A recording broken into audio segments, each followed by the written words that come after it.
This rivalry, this team, all of the things going back. And again, we were having an interesting conversation earlier, I thought, with regard to what makes this rivalry what it is, or is it still a rivalry to all 49er fans? It's been a long time since these two teams were both at the top and threatening for Super Bowls. The 49ers have threatened a lot in recent years. The Cowboys have not at all. But there is no geographic rivalry. There is no divisional rivalry. There's no more of the characters in the story, right? Dwight Clark and Michael Irvin and Emmitt Smith and all of those people. T.O. Yeah, T.O. through the years. Dion. Is this still that? Or why is it still that? It is still that, and I think it is still that for me because I've been around long enough to know what it was when it was these two teams at their zenith, and it wasn't for that long that both teams were really at the top of their game because the Niners beat them in 82, and then the Niners kind of took the mantle, and then the triplets came into Dallas, and they kind of took it back from the Niners. There were times then where both teams were good, and Dallas would knock the Niners out, but if you do look at the head-to-head over the past, heck, even 13 years, they've only played 7 times. And of those 7 games they've played, Gosh, is that real? only one is a playoff game. And Well, you go back They played twice. They played in the last 2 years in the playoffs. in the playoffs, Yes. In the last two years, then exactly, January 16th, January 22nd, and then they played in 2020, 2017, 2016, 2014, 2011. That's it.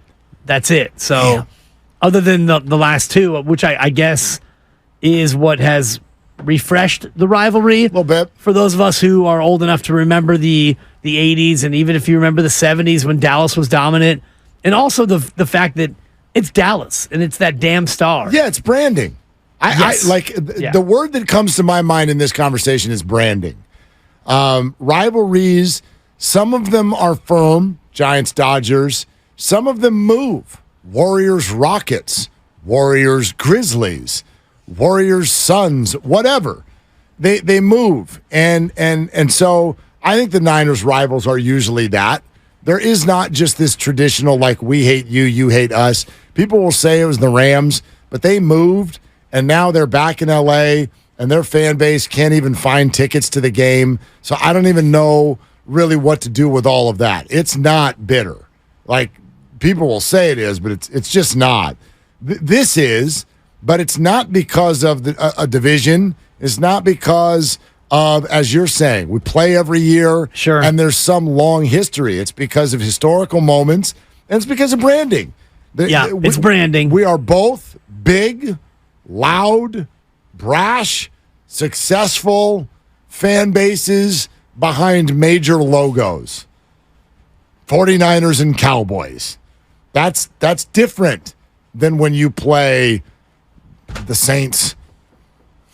Of course, even though it's different. If you want to go back to recent years of the Saints, quote-unquote, rivalry, there are memories of Saints playoff games that live on in your mind. And for sure. The New York Giants should be a rival because there's memories of New York Giants playoff games that live on in your mind. But something about Dallas, and it is partly the branding, and it's also partly, I think, their owner and that uniform and all the rest of it that makes everybody want a piece of Dallas. No doubt. No doubt about it. It's you make true. an interesting point, though, in terms of, like, the rivalry, because these two teams played each other in the NFC Championship game 3 consecutive years, 93, 94, and 95. So if you are a 30-year-old person right now, you would have been born. Yes, in 93. So you would have been 0, born. 1, and 2. Yep. If you're 30, forget my kids who are in their 20s, Totally. and your kids, you got 3 kids and a bunch of problems. And, anybody like the people we work with, Mark Grandy, I don't think that he's quite 30. And Lucas is barely 30. And Evan and all of the other people that we love so much here, the babies, they don't remember. So for like Lucas and Grandy, the rivalry is more, I think, whispers and ghosts than it is for people of our age. I'm 27. The way I remember the Niners-Cowboys rivalry is stories from my dad. That's how I remember it. And what about T.O.? Yeah, I don't remember seeing that live, but I've seen the video countless times. It was also just a regular season game. Yeah. Like it wasn't right. It wasn't actually that big a deal. You know what I mean? It was fun. It was eye-popping, but it wasn't like some sort of a landmark game. That was 23 years ago. Yeah. So for Grandy, who is 4. now officially confirmed that he is 27. Is that really that long ago? I'm looking right here. Year 2000? 2000. Damn. T.O. Dallas Star celebration. I would have guessed that was about 5 years later than that. That's what happens when you get. I mean, it's all for me, just running together. You could have told me it was 1988 or 2014. I knew it wasn't 88. No, but that's where I am now. It's like it could have been anywhere between 88 and 2014. I think a lot of this is less about a rival, and it's just Dallas. It's just Dallas. There's a familiarity here. Like when I first started watching Giants baseball, I couldn't stand the Atlanta Braves. Why? I had never even been to Atlanta. TBS, the Superstation. I think it was the city where you and I met, though, right? Atlanta. Didn't we meet in Atlanta? Yeah, absolutely. We certainly did. Anyway. The Final Four. Exactly. The Final Four. What a terrible downtown. Not this year, UCLA. Oh, gosh. Yeah, the whole thing was a little different. For sure. Different, yeah. Anyway, reason I bring it up, though, is I could not stand the Atlanta Braves. Because Skip Carey's voice sounded like this, and that's what I grew up with. Superstation, WTBS. Yeah. And there was the damn Braves games. And there was a brand, and they seemed arrogant, and Dale Murphy with that weird batting stance, Chris Chambliss, all that stuff. Bob Horner. Yeah. Raffy and Chamby. Right. And Horny. Candelaria. I mean, all of this stuff. And so that familiarity sort of breeds contempt. And I was like, and then when 93 happened and the Giants won 103 games and didn't even get to go to the postseason, I was like, it's because the Braves won the NL West. Because of the Braves. The Braves won the West. I mean, the West. Thank you. Atlanta. The Braves. The West. The Braves. Ridiculous. The Falcons were in the West at the same time. Yeah. So I don't know, man. I think it's a lot of that. In other words, if you even go to the NFC East, who do the Commanders think is their rival? Dallas. Who do the Eagles think is their rival? Everybody, but Dallas and the Giants. I think it'd be close. And Washington. If you're Philly, it's Philly against the world. But I know where you're going, so I'll say Dallas. Well, I've been to 2 Philly Dallas games in Philly, but I've never been to an Eagles Commanders game or whatever the hell they used to call them. Yeah. And I've never been to a Philly Giants game, but it felt to me when I was at the Philly Cowboy games like the Eagles fans felt like this was the deal. This was emotion week because the Cowboys are coming to town. If you went to all 32 teams in the NFL and you ranked rivals, Dallas would be the consensus rival. Like 6 times. At least. Right? I mean, and what I'm saying is like even a team like the Green Bay Packers. Green Bay would put Dallas at like the 3 or the 4 spot. They, by the way, they'd put the Niners up there too. Right. And that's the point. That's part of the point of brand. Like for the Niners, who are your rivals? Well, Seattle, Dallas, Rams. I'd put the Giants ahead. Packers. I'd put the Packers ahead of the Rams. Giants is super historic. That has not been a thing for a while. Kyle Williams is on the phone. That's been a while. How long has that been? If I say like 6 years, it's probably been 12. Yeah, these years are flying by, Coach. Yeah. I'm with you, but it is historic. And like those of us who remember Joe Montana getting his back broken, my neck and my back, spinal. Right.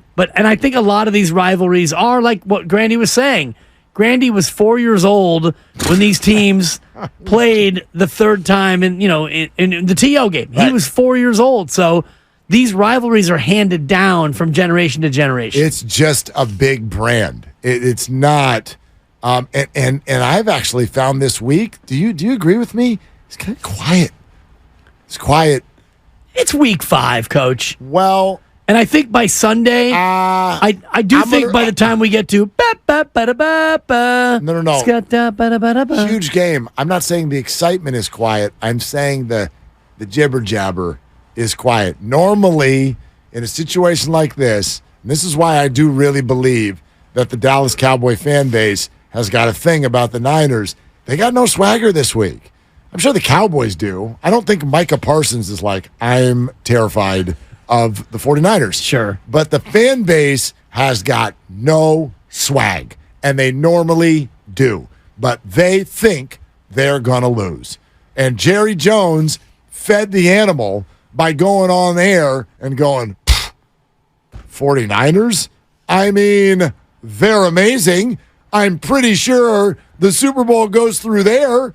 So you can sort of see, is that reverse psychology or is that just setting expectations because they have not been able to get over? They have not been able to get over this team. I think it's a little of both. And if Jerry Jones doesn't normally do the humility route, but you look at this game for Dallas, you're on the road. The spread has moved in the Niners' favor. It's now 4. Oh, is it? It was 3.5. I'm seeing it at 4 right now. Interesting. So the money is coming in on the Niners. It's a primetime spot.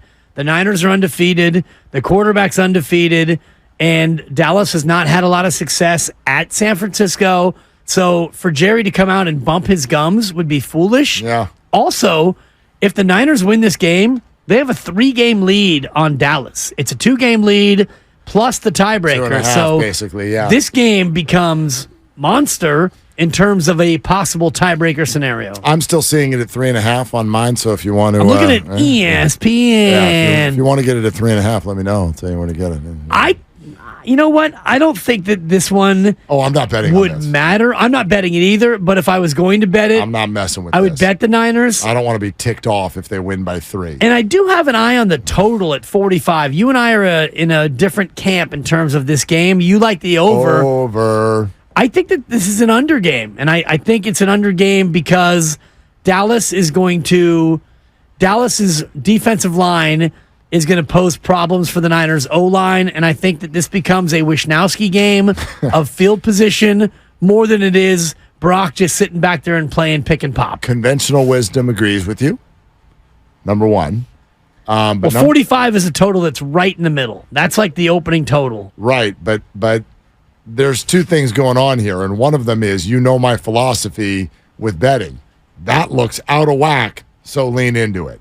Like, they just played each other in January, and they didn't even get to 30. It was 19, they did, 31. 19-12. Yeah. Why is it 45 with the 2 supposed best defenses in the game? Why is it 45? Because your guy cannot be stopped. Is that it? Well, Brock 30? Yeah, Purdy 30. You're listening to 95.7 The Game, KGMZ FM and HD1 San Francisco, always live on the free Odyssey app, Twitch and YouTube, powered by First NorCal Credit Union. That's part of it, but secondarily, I do think right now these 2 defenses are really good, but I don't think they're fully formed yet. The Dallas defense is a little bit compromised with Diggs now gone, and I think that these 2 defenses are going to get better. I think right now they look as good as they have because neither one of them outside of Matt Stafford has faced a great quarterback yet. And this week they will both face a good quarterback. And so I think there's going to be some points on the board. I really do. We're going to go back to the phones in just a second. Here's what Jerry Jones did say about this game. They are right now probably the most likely team to go in the Super Bowl. And but in order for them to get there, they've got to go by us, hopefully 2 times. If that's the way it falls in the playoffs, and we're in the playoffs, of course. But the bottom line is that you're playing the best. This is a certainly you don't need the game to tell you that you're playing the best, but you need the game to show you how you stack up against the best. That is 105.3 The Fan in Dallas, an Odyssey station. Nice. You don't hear Jerry do that. You don't hear Jerry do that. He did it, but you don't hear Jerry do that. Normally, he'd got all kinds of things to say, and he just kept it, well, they are the best team in football. And that was it. It was just like, when you hear Jerry Jones talk about the Super Bowl, he's usually talking about how every year, Super Bowl or bust here in Dallas. He's talking about, well, yeah, the Niners are are pretty much going to win it, and we'll all just see if we can stop them. Sure. Like, the come Super on, Bowl bro. goes through San Francisco. Come on, dude. I'm not buying this for a second. I am buying it. You are? He's an astute football man. He's a Hall of Famer. He understands the game, and I think that he sees these two teams right now in the appropriate way, which is the Niners are a better team. If it was on a neutral, they'd be favored by 1, and at home you're favored by 4, and it's the third straight home game, and the Niners have health, and the Niners have a better quarterback. The defenses are probably a wash, and the Niners have the better running back. The Niners are better. I don't disagree with you, but I also don't think that's what Jerry's doing. Jerry's a businessman. Of course. And what Jerry's doing there is, A, managing the expectations of his fan base, and B, firing up his boys. I think that's what he thinks he's doing. I don't know if it's working, but I think that's what he thinks he's doing. He's not here to just genuinely tell you that us here with the Dallas Cowboys have decided we're second best. Come on. That doesn't sound like Jerry Jones to me at all. No, but he is getting older. And Okay, man. You get older Aren't and you get more honest with maybe. And I think he's got to be 80 now. I think he just turned 80. I don't know how old he is. Speaking of 80, Dick Butkus, rest in peace. We Yeah. lost one of the greats today. We did. Bears linebacker Dick Butkus, who, and I'm enjoying watching, as you look up the Jerry Jones info, I'm enjoying watching the Dick Butkus highlights, and I'm imagining him playing in 2023, and well, that's a flag. Yeah. And that's a flag. Thrown out of every game. That's a flag. Yeah, you're like, Well, there's a flag. you're like, was that targeting? Yes, it was. That was helmet to helmet and helmet to sternum. And, well, yeah, God, not only did he grab that guy's face mask, I think he took a tooth out. Will the Chicago Bears, the monsters of the Midway, will they be inspired by the passing of a legend as they play on Amazon Prime in just over an hour? No doubt, Mark. No doubt. Because Justin Fields was born in... DJ Moore will be like, who? Right? Did you ever meet Dick Butkus? Oh, yeah. You did? Absolutely. Super Bowl, media, radio row. Did you tell him to hang in there? Hang in there, Big Dick. We'll get right to you. Crying out loud. What's wrong with you? It's the man's name. Whatever happened to being able to call someone by their name? I did actually tell Jim Brown when I was producing for a different station, we were having him on, and he comes over, and the entire room is waiting, to get a piece of him, and he's coming right to our table. Thank you, Jimmy Shapiro. And I had, Mr. Brown, hold on. We're in our business report right now. Then we got to do traffic. We'll be with you in about 7 minutes. How'd that go? He waited. He did? He sure did. Good. I didn't mention that one of our hosts had a tribute song that was going for a Giants pitcher. Don't let that get in the way. Do you remember the story I told last week when Brooks Robinson passed away about him? Great story. About him leaving me a message on my phone in Boise, Idaho, and being the nicest human being ever to come on the show. I don't remember why we were calling him because it was a baseball broadcast, but I did get a hold one time of Dick Butkus, and it didn't go the same way. He wasn't so patient or so. He was nice, but he was also direct. That he was not interested in doing. Oh wow! That interview. No, thank you. It was, and I would imagine he didn't hit you with a no thank you. He did not hit me with a no thank you. It was probably closer to one of those words was in there. How the blank did you get my number? Who the blank do you think you are? How the blank do you get off calling me? I didn't get that. It was a little quippy. He wasn't like mean. It was a little like, yeah. I'm like, no. That's going to be a no from me, Mark. That's a no from me, Doug. That's going to be a no from me, Dick. Yeah, let's go to Mike. Oh, you could say it, and it's fine. I thought mine was a touch classier. It was way classier. Barely. Okay, thank you. Way classier. Hey, Mike, what are you doing? Get us out of this. Thank you. How's it hanging, fellas? So, pretty much, man, I just think that, you guys are doing a great job. You guys are definitely selling this to me. I believe it. I'm hyped up for the game. I'm already hearing kind of built-in excuses from Dallas Cowboy fans themselves, talking about, we don't have that good of a coach, and our all-stack's not that great. And it's like, hey, look, you guys are in a good position. I don't understand why you're feeling that way.